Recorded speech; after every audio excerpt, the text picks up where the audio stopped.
So lots of different ways you can be attacked and phished and socially engineered. So what are your best practice defenses? Here it is right here. If I've lost you, if you're falling asleep, pay attention here, because this is the 4 best ways to stop all hackers and malware. Number 1, mitigate social engineering however you do it, using the best defense in depth combination of policies, technical defenses. Technical defenses are things like, firewalls, VPN, secure configuration, antivirus, endpoint detection response software. In education, make sure you educate yourself and your family and your friends and your coworkers how to recognize social engineering scams and prevent from being tricked. If you want to stop hackers and malware, you have to stop social engineering the best you can, because remember, social engineering is involved in about 70 to 90% of all attacks. Make sure you patch all your internet accessible software. Unpatched software is involved in about 20 to 40% of attacks. Remember I said that last year there was over 20,142 different software vulnerabilities you were told you had to patch? The reality is only about 2 to 4% of those are ever exploited by any hacker against any real world organization or person ever.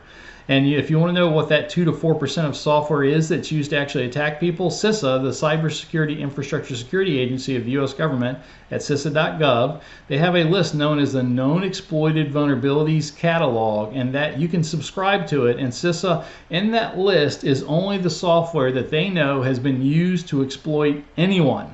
So I would recommend that you subscribe to that CISA list, the Known Exploited Vulnerabilities Catalog, and if you have software on your device or in your company that's on the Known Exploited Vulnerabilities Catalog, make sure you patch it ASAP.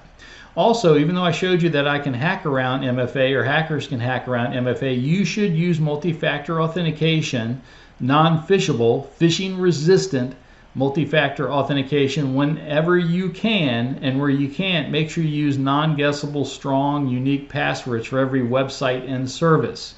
So again, use non-phishable, phishing-resistant MFA wherever you can, and where you can, you have to use passwords. Use a different, unique, strong password for every website and service that you use.